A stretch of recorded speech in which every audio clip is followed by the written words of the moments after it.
There he is. There's the dude. How are you, Kev? How's it going, fellas?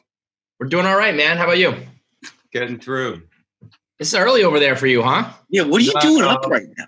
I'm on the East Coast. Oh, okay. Yeah. I thought you were getting up at 7 a.m. for an interview, and that would have been crazy. No. Well, I'm an early riser, so I would have done that. For sure. You live out west, though, right? I go back and forth. Okay. Have you been doing most of quarantine here or there? Here. Wow. Yeah. Yeah. I would have. No, when I say here, I mean I'm in Connecticut. Right. Yeah. I feel like the move would have been to get the hell out of the East and go west. No. Yeah. But that's not the way it kind of panned out. Just family, et cetera. You know. I hear you, man. It's crazy times. Yeah. Yeah. So you got this new movie coming out, and I decided to watch the trailer last night before I went to bed, and I turned it off, Kev. I gotta be honest. I think in my older years, I'm getting a little soft when it comes to movies. But that movie looks fucking creepy, man. It looks good. Yeah, it's scary. You know, I've been a fan of scary movies for a long time. I was in the very first Friday the 13th. That was the first scary movie that I did. Did you get killed?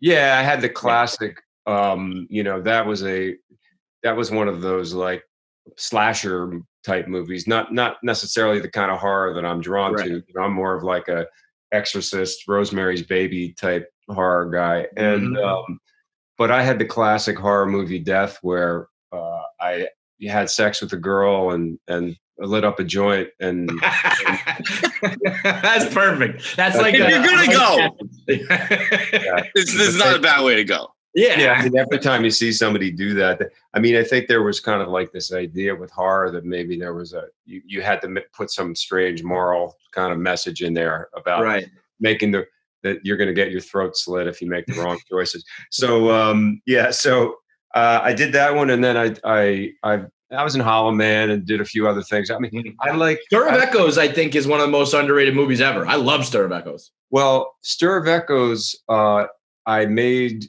that with the same writer and director as You Should Have Left. Oh, nice. So after we did Stir of Echoes, I kept saying to him, you know, I really want to do this again with you. I really enjoyed the experience, and unlike a lot of situations, you know, in Hollywood, we actually maintained a friendship over a long period of time, me and him, and I finally wore him down, but it took 20 years. Just saying, come on, let's make something scary again, contained and, you know, in a house. And finally, what really happened was that I was talking to Kira, to my wife, about ideas for horror movies that could be done, you know, relatively inexpensively. And she said, well, what about a horror movie surrounding a marriage? And I'm not really sure how I should take that. That was her suggestion. And so Dave and I started to bat that, you know, idea around. And we, you know, we're kind of in the middle of it. He was pretty close to, or I think he had already written an outline. He's a brilliant writer and has had amazing ideas around this thing.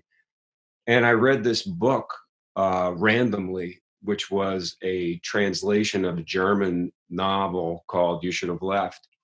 And I don't know if you've ever experienced this, but sometimes I guess they call it zeitgeist. You know, like one idea will be over here and then you'll read something that's really close. And so these two ideas were almost identical. So I said, David, you know, I think we should see if we can get in touch with the writer of the book and see if we can, you know, base our movie kind of on this book. And what a moment for that guy, huh? Like all these years later, just gets a call from Kevin Bacon and like, can we make it into a movie? Yeah, well, he's had other movies made into German films before.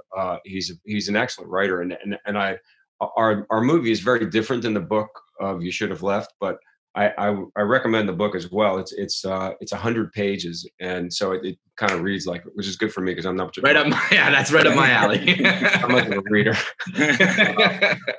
But yeah, it was really, we really enjoyed making the movie, and we're very, very proud of it. It works. Now let's take the movie out of it, right? Let's say Kevin Bacon and the family are on vacation and they're staying at a house. And you wake up one night or one morning, and in your notebook it says it wasn't you shouldn't have. Well, I forget what the first note says, but it was like basically like get the hell out of my house. Do you leave or do you stick around and try and figure out why the house is talking to you? I'm the type of guy that would probably stick around. Yeah, why? You deserve to get your throat slashed like in Friday the 13th. Why would you say? I know. And my wife would say, "We are out of here. We are absolutely out of here." You know, I don't know. Because I have this thing where like if there's something I want to try to like fix it, but I can tell you that because of our job, not so much vacation, but because of the fact that we have. I was thinking, between the two of us, I mean, I don't. We've almost worked in almost every state in the union, because you do a lot of work in LA and in New York, but we've been at this a long time, and a lot of times we're in rented houses in very, very kind of like small towns or big towns or whatever. But and there's something about going into a place where a family has moved out of in order to make the money on you renting it. That can be very strange. And in fact, David, really focused on in the movie. And there's a wall where there's just hooks for pictures. All the pictures have been taken down because people, are taking away anything personal that's in the house. And there's always one closet that has a lock on it. And they put all their own personal shit. And it's just, it's like, there's a very strange thing about that. We've experienced that exact same thing. In fact, when I went to London to make the movie, we shot it in Wales partly, and then partly in London. I moved into this flat, and sure enough, there was a wall of hooks, and I took a picture of it and sent it to David and said, "You were right on the money with this." Yeah. So let me ask you: do you believe in any of this stuff? Supernatural? Nothing.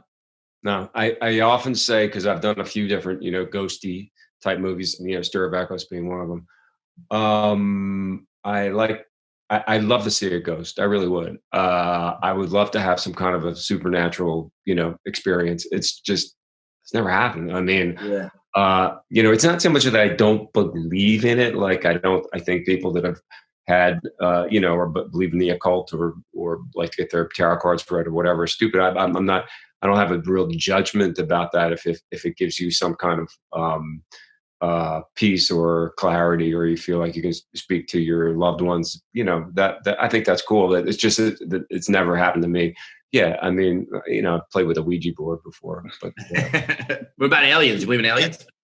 Not really. What? No, not really. But nothing.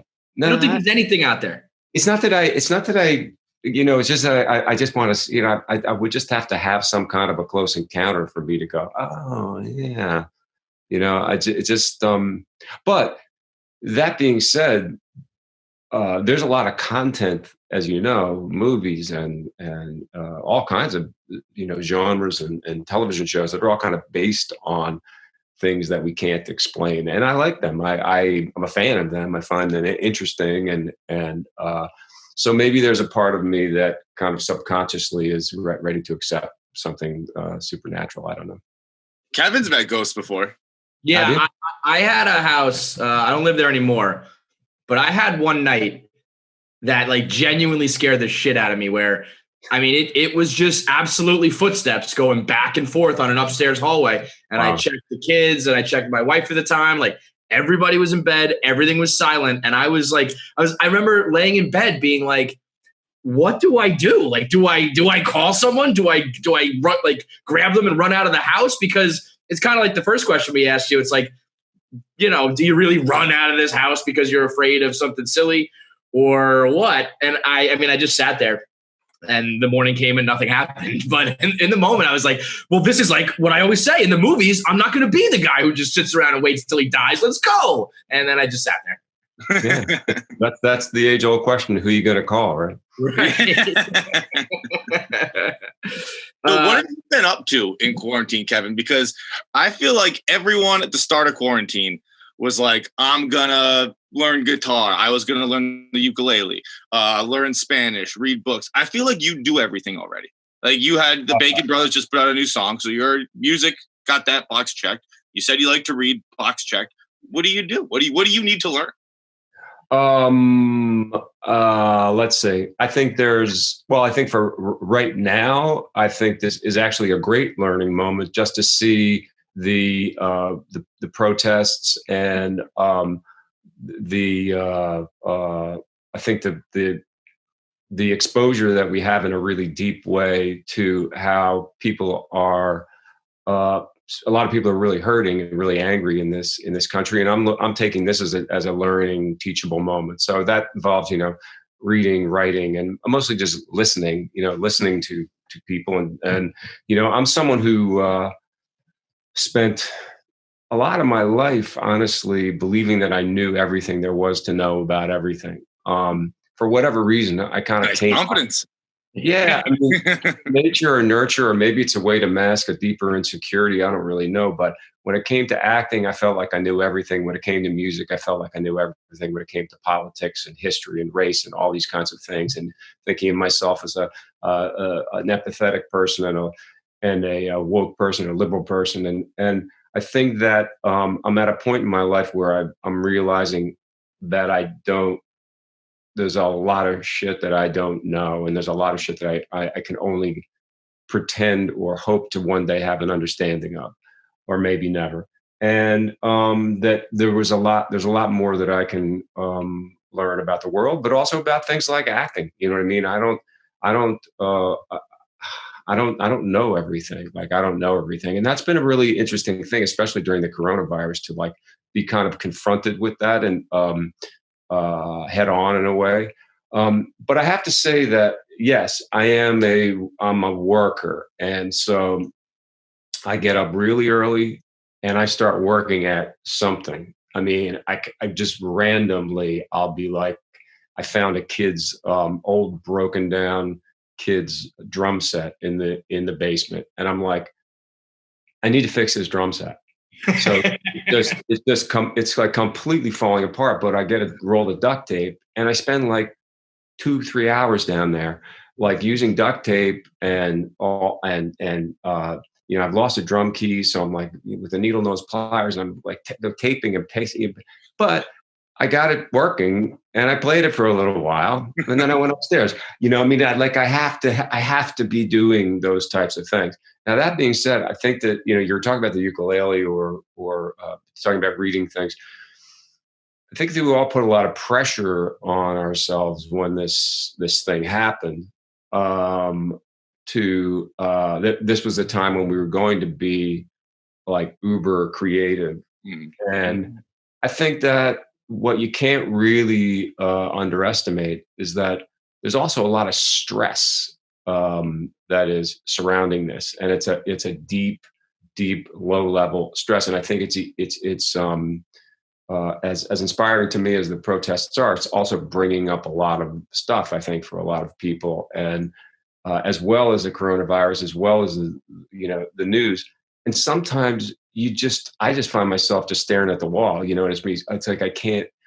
I even for somebody who is so like I'm such a workaholic. Sometimes I just can't. I can't do anything. You know what I mean? I feel a little bit incapacitated, or I pick up my guitar, and I should be practicing, or I should be writing, or whatever, and I just can't. So you have to sort of. I think we have to let ourselves off the hook to not write the great American novel during this time. Right. I think that was something that I like kept saying. It was like basically the only piece of history I knew. Like when this started, I was like, well, the Black Plague led to the Renaissance. And then a month or two in, I was like, I'm not a Renaissance man. Kevin Bacon's a Renaissance man. It's not me. Let someone else do the Renaissance work. I'll be over here on the internet.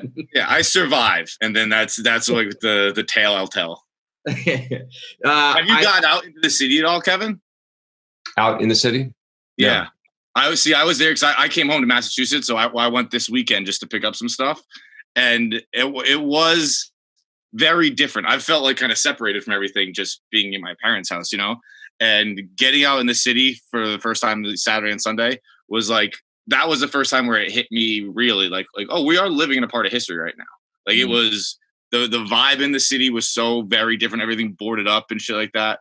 It was definitely a very unique experience that was like, I felt necessary.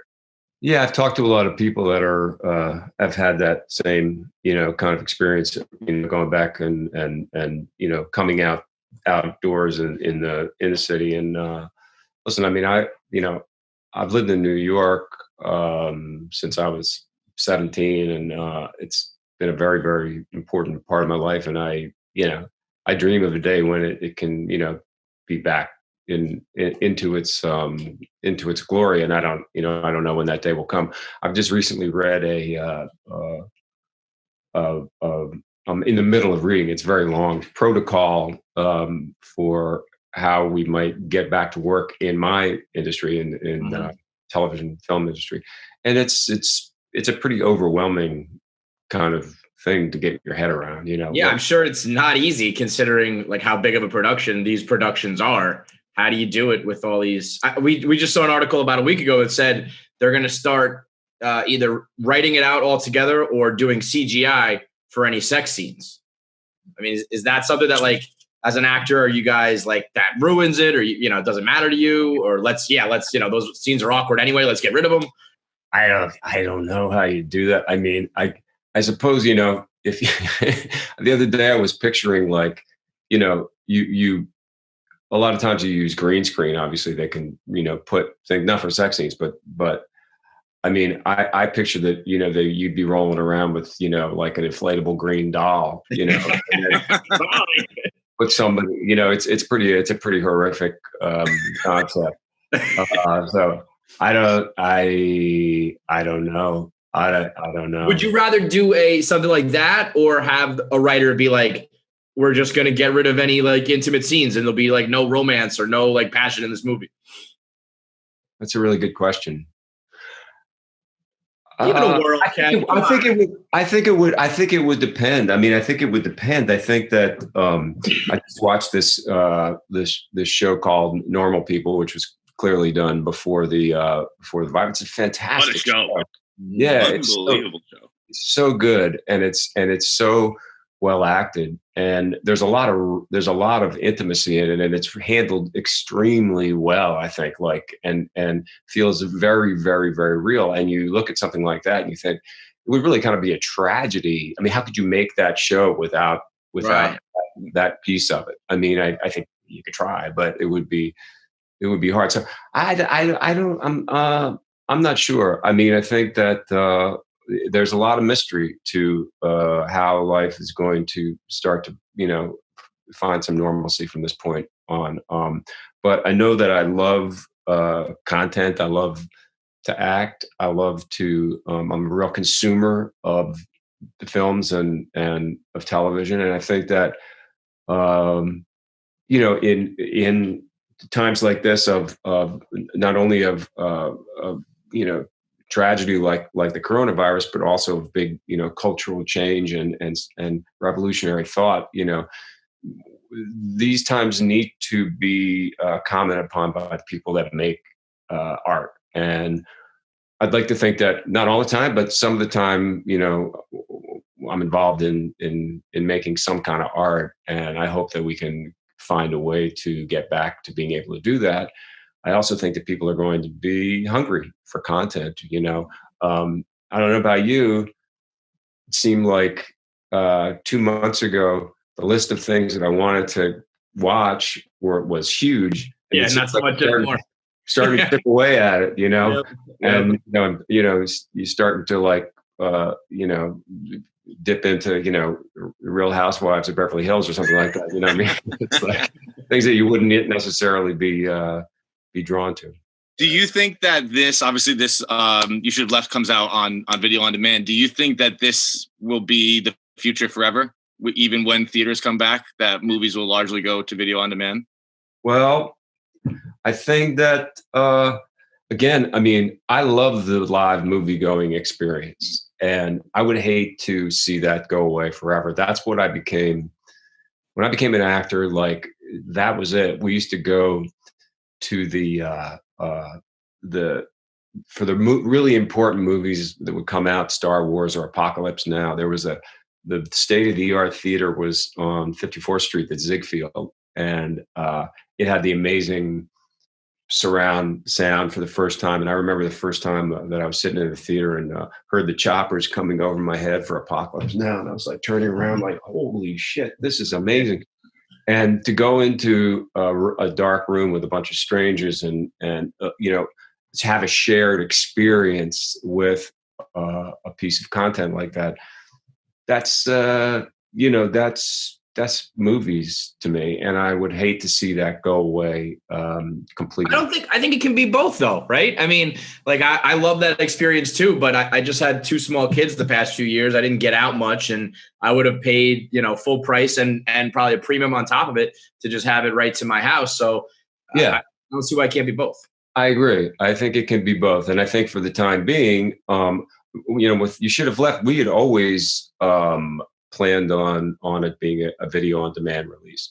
So when the pandemic hit, it just seemed like, well, this is our plan anyway. Yeah, You know, I think it can be both, and I think it's been interesting to watch because what happened was, in my memory, was that you had these movies, and the movies were the place where all the smart content was, and the Oscar movies, and and then television was kind of like guilty pleasures. It's like crappy half hour things, and I mean, some of them were great, but a lot of it was news and sports and other things that you really wanted to stay home for. But when you wanted to go see something really serious, you went to the movies. And then that sort of started to shift over time, right? Mm-hmm. And then people started to expand what they wanted in content from a story, and see more expanded characters and more detail, and want to watch people again and again over a period of time. And then series, with whatever, I don't know what you would start it with, The Wire or Sopranos or something, became, all the grown-ups started liking to watch TV, and everything that was in the movie was just for the kids. It was comic books and cartoons, and I could see a shift sort of going in the other direction now, in a funny kind of way, because now they're willing to spend a ton of movie and money and you have like a platform like Disney, which is going to be the stuff that you don't take your kids to the movies. You know what I mean? You stay home, but maybe grown-ups are going to start going and wanting to see more, I don't know, elevated kind of material. I really don't know. What do I know? I'm just spitballing here. I think you have a pretty good idea. If I was going to take someone's advice, Kevin Bacon would be at the top of the list, I think. You mentioned, people who do art need to be speaking out and talking about all this stuff. I don't know if you saw at the beginning of quarantine, a bunch of actors did their version of John Legend's Imagine. And then just the other day, there was a collection of actors who were kind of speaking dramatically about racism. And both times it was kind of panned by the internet and by fans as saying it's tone deaf. What do these guys know? Why are we listening to them? Do you feel like you're kind of it's like a lose-lose? Like if you don't say anything, you're being silent. And sometimes if you do say something, it's coming across as, acting or not real. I think that people's hearts are in the right place. And I think that when you see something as serious as a pandemic, and the fact that people are struggling, now we have a situation where people are going to struggle to be able to have food and be able to eat. Or when you see something like, racial injustice being perpetrated again and again and again, if your heart's in the right place, you feel like you want to do something. I mean, I think that, listen, sometimes things come off well and sometimes they don't, and nobody's perfect. And we all have the capacity to make mistakes. But when I look at those things, I feel like the people who were involved in them and the feelings that they had, for the most part, their hearts were in the right place. I also think that, it's a difficult time. I mean, here I am, trying to hawk my wares with a movie. You have to do it with a certain kind of